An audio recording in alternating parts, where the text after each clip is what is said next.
Bonjour et bienvenue dans mon journal de lecture.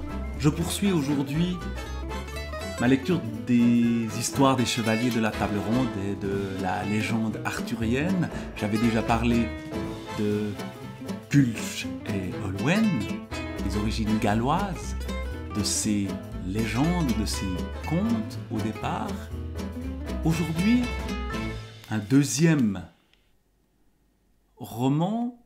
Le terme roman n'est peut-être d'ailleurs pas le bon terme, déjà parce que c'est écrit en latin au départ.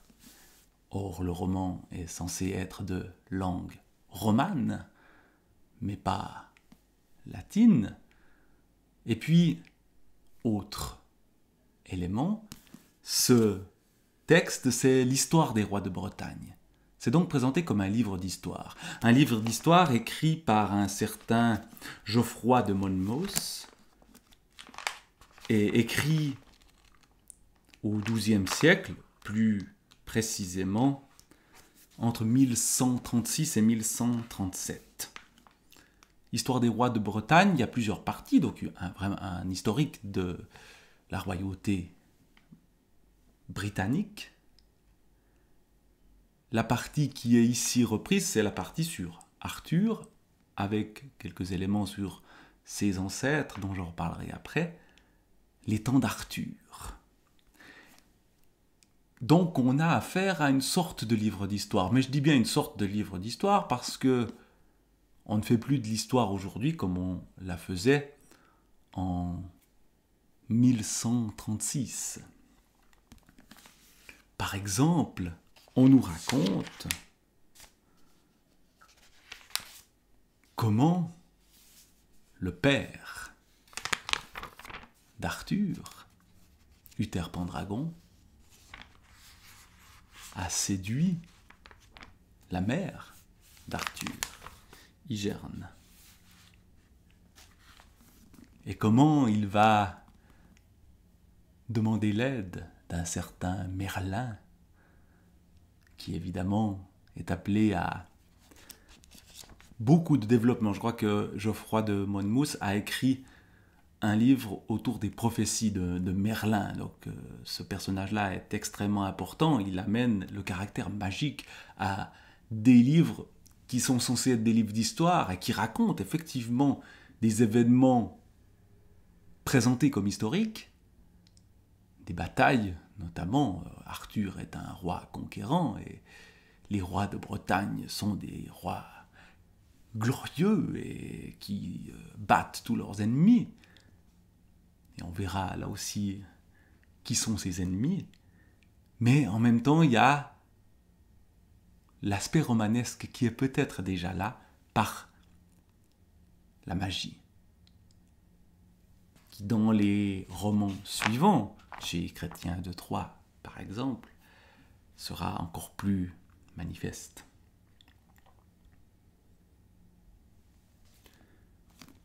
Donc, Uther, le père d'Arthur, comment séduit-il la mère d'Arthur, dont il est tombé éperdument amoureux, mais qui est déjà mariée, ce qui est quand même un tout petit peu embêtant.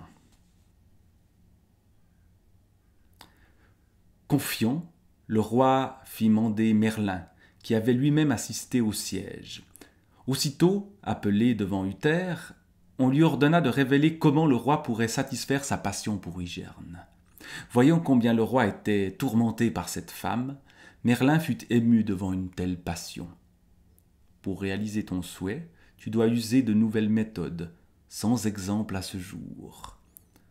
Je sais, grâce à mes filtres, comment te donner l'apparence de Gorlois, le mari, pour que tu lui ressembles en tout point. On retrouve exactement le même genre de transformation dans Harry Potter. Mais je pense que c'est un peu pompé dans les romans de la légende arthurienne. Si tu suis mes instructions, je te transformerai complètement à son image et Ulfin prendra les traits de son serviteur, Jordan de Tintagel. Je changerai aussi d'apparence pour vous accompagner. Tu pourras rejoindre Igerne en toute sûreté dans le château et pénétrer à l'intérieur. » Le roi obéit et fit preuve de beaucoup d'application. Enfin, il confia la direction du siège à ses subordonnés, s'en remit aux drogues de Merlin et revêtit l'apparence de Gorlois. Ulfin fut changé en Jordan et Merlin en Britaël, de manière que personne ne put deviner leur ancienne identité. Ils prirent alors la route de Tintagel, où ils arrivèrent à la tombée de la nuit. Rapidement informés de l'arrivée de Gorlois, la garde fit ouvrir les portes et les 3 hommes furent introduits dans la place. Qu'ajouter d'autre alors que l'on croyait vraiment avoir affaire à Gorlois en personne? Le roi passa la nuit avec Igerne et il assouvit son désir amoureux. Igerne fut trompé par sa fausse apparence et aussi par les mensonges qu'il lui débitait habilement. Il disait qu'il avait quitté en cachette la ville assiégée pour disposer de l'objet de son cœur et de sa citadelle. Crédule, la jeune femme ne lui refusa rien de ce qu'il réclamait. On voit l'euphémisme ici, mais assez facile à comprendre. C'est cette nuit-là qu'elle conçut Arthur, homme célèbre entre tous et qui gagna ensuite sa renommée par son remarquable sens de l'honneur, que visiblement son père n'avait pas vraiment. Cette conception d'Arthur, on ne nous dit pas s'ils amènent des tartines comme c'est mentionné dans Camelot, parce que j'ai toujours, quand je lis les légendes de la table ronde, les liens avec la série Camelot, c'est d'ailleurs un peu pour faire ces liens-là que je lis ça, ou pour dépasser la vision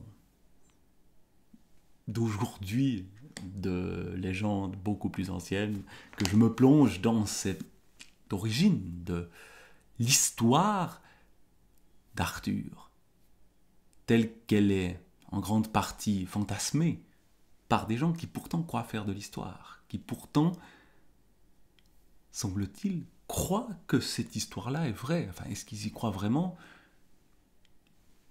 J'ai l'impression que oui.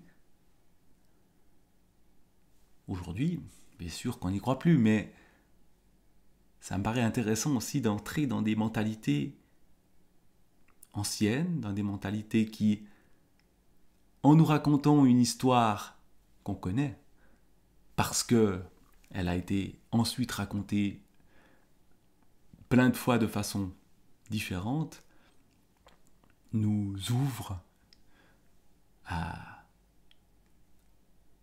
un monde perdu. Donc, Arthur a été conçu cette nuit-là, puis Arthur va devenir roi. On ne trouve pas dans l'histoire des rois de Bretagne de Geoffroy de Monmouth les caractéristiques les plus connues aujourd'hui de la légende arthurienne. La scène de l'épée retirée du rocher, par exemple, n'est pas présente. Il a une épée, je crois qu'elle est déjà baptisée Excalibur, et il s'en sert avec brio, mais la scène où il va devenir roi en retirant magiquement encore l'épée, elle n'est pas là. Ou alors, le Graal, il n'en est absolument pas question. Et il y a surtout des combats, des conquêtes dont Arthur est le héros, avec quelques-uns de ses compagnons qu'on retrouvera dans les autres romans, et par la suite, là encore, qu'une petite partie. Je pense à des gens comme le sénéchal Queux, qu'on retrouve, et quelques autres, Bédoyer, ou son neveu, Mordred, Mordred ici plutôt d'ailleurs, qui va le trahir en lui piquant sa femme, Guenièvre, ce que dans d'autres légendes fera Lancelot. Donc on voit bien qu'il y a des variations multiples à partir de cette histoire-là, qui est quand même un point de départ, je pense, pour beaucoup des gens qui ensuite ont réécrit sans cesse cette histoire des rois de Bretagne. Et puis,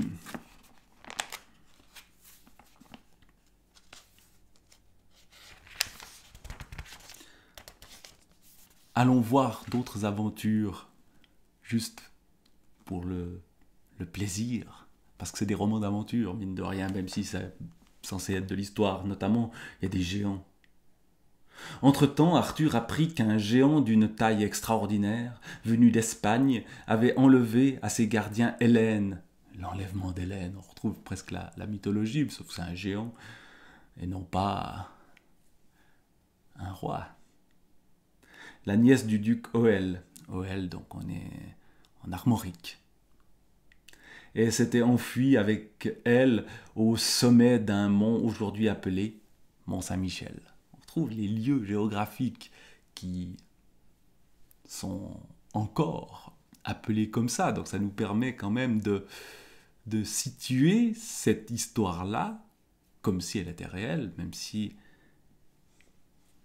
on peut nourrir quelques doutes. Des chevaliers l'avaient poursuivi sans rien pouvoir faire contre lui. En effet, que l'attaque vînt de la terre ou de la mer, le géant tuait ses assaillants à l'aide d'armes les plus diverses, où il écrasait leurs navires sous d'énormes pierres, et il capturait de nombreux hommes qu'il dévorait à moitié morts. La nuit suivante, à la 2e heure, Arthur emmena avec lui son sénéchal Queux et son échanson Bédoyer. Il quitta les tentes à l'insu de ses autres compagnons et prit le chemin du mont. Il était doté d'un tel courage qu'il n'avait pas estimé utile de s'avancer à la tête d'une armée pour affronter des monstres de ce genre, car d'autre part, il se sentait suffisamment fort pour les anéantir seul, et d'autre part, il stimulait ses hommes en agissant ainsi. Lorsqu'ils furent proches du mont, ils aperçurent un bûcher qui brûlait à son sommet, et un autre sur un faîte plus petit, peu éloigné du premier. Ne sachant pas d'emblée sur lequel des deux habitait le géant, ils envoyèrent Bédoyer en reconnaissance. Celui-ci découvrit un petit bateau dans lequel il navigua en direction du mont le moins élevé, qui était inaccessible autrement car il plongeait dans la mer. Tandis qu'il entreprenait son ascension, Bédoyer entendit, venu d'en haut, les cris de lamentation d'une femme qui le terrifièrent sur le moment, car il ne savait pas si le monstre était là. Très vite, il retrouva son audace. Il tira son épée du fourreau et, parvenu au sommet, ne découvrit rien d'autre que le bûcher qu'il avait vu de loin. Il aperçut aussi un tombeau récemment élevé et à côté une vieille femme éplorée et gémissante. Lorsqu'elle vit Bédoyer, elle cessa aussitôt de pleurer et s'adressa à lui en ces termes. « Ô homme infortuné, quel malheur t'a conduit dans ce lieu, ô tourment indescriptible de la mort qu'il te faudra subir. » Voilà, tout d'un coup, le discours de cette vieille, il y a toujours des vieux et des vieilles dans les histoires de légendes arthuriennes, dirait Perceval. J'ai pitié de toi, j'ai pitié car ce monstre si abominable détruira cette nuit la fleur de ta jeunesse. Ce géant des plus funestes, honni soit son nom, va venir, c'est lui qui a amené sur cette montagne la nièce du duc, avec moi sa nourrice, et elle vient tout juste d'être ensevelie par mes soins. C'est lui qui, bientôt, t'accablera d'une mort sans exemple. Ô funeste sort, tandis que cette abominable créature serrait dans ses bras mon enfant si pur, la peur s'empara de sa très frêle poitrine, et elle finit là une vie qui méritait d'être plus longue. Alors, comme il ne pouvait plus souiller par son contact repoussant cet enfant, qui était mon second souffle, ma seconde vie, ma joie et mon plaisir, il a assouvi le méprisable désir dont il brûlait en me faisant violence contre mon gré. J'en prends à témoin Dieu et ma vieillesse. Fuis, mon ami, fuis, afin que, s'il vient, comme à son habitude, satisfaire son plaisir avec moi, il ne te découvre pas ici et ne te mette pas en pièces en te massacrant misérablement. » Touché autant qu'un être humain peut l'être, Bédoyer apaisa la vieille femme par des paroles amicales, puis, lui ayant promis le réconfort d'une aide rapide, il retourna auprès d'Arthur, à qui il rapporta tout ce qu'il avait découvert. Arthur déplora le sort malheureux de la jeune fille et donna l'ordre à ses compagnons de le laisser attaquer seul le monstre, tout en se tenant prêt, en cas de besoin, à lui porter secours et à donner courageusement l'assaut. Ils dirigèrent alors leurs pas vers le plus élevé des monts, laissèrent leurs chevaux aux écuyers et entreprirent l'ascension, Arthur en tête. Le monstre se tenait auprès du feu, la bouche barbouillée de sang de porc à moitié dévoré, dont il avait avalé une partie et dont il rôtissait le reste sur des broches placées sous la braise. Dès qu'il aperçut nos héros, n'ayant rien prévu de tel, il se hâta de saisir sa massue, que 2 jeunes gens auraient eu peine à soulever de terre. Le roi tira son épée du fourreau, tendit son bouclier en avant et se précipita aussi vite que possible pour devancer le géant et l'empêcher de prendre sa massue. Mais ce dernier, tout à fait conscient des intentions d'Arthur, s'en était déjà emparé, et il frappa avec une telle force sur le bouclier du roi que le coup résonna. Tous les rivages en retentirent, et les oreilles d'Arthur furent complètement assourdies. Toutefois, enflammé par une violente colère, le roi brandit son épée contre le front du géant qu'il blessa sans le toucher à mort, mais le sang qui coulait sur sa face et ses yeux le rendaient aveugle. Le monstre avait en effet paré le coup avec sa massue, protégeant ainsi son front d'une blessure mortelle. Aveuglé par le flux de sang, il se dressa très brusquement, et comme le sanglier se précipite sur le chasseur, on retrouve le sanglier des Cornouailles, dont j'avais parlé dans Culhwch et Olwen, Arthur combattant le sanglier, là aussi, c'est un monstre humain ressemblant à un sanglier. Et comme le sanglier se précipite sur le chasseur en dépit de l'épieu, de même il se rua sur le roi et son épée, puis, saisissant son adversaire à bras-le-corps, l'obligea à plier les genoux jusqu'à terre. Rassemblant ses forces, Arthur se dégagea promptement.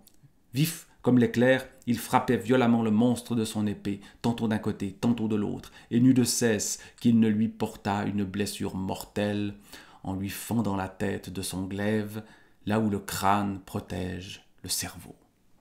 Ça se finit souvent comme ça, par le crâne transpercé par l'épée du roi Arthur, ici, qui prouve sa vaillance en détruisant cet horrible personnage qui a tué une jeune fille et violé une vieille femme, sa nourrice, et sauver la veuve et l'orphelin, le côté chevalier errant d'Arthur. Souvent, dans les romans postérieurs, ce n'est pas Arthur qui sera le chevalier errant, ce seront ces chevaliers de la table ronde qui sont autour de lui. Mais là, c'est bien lui le héros.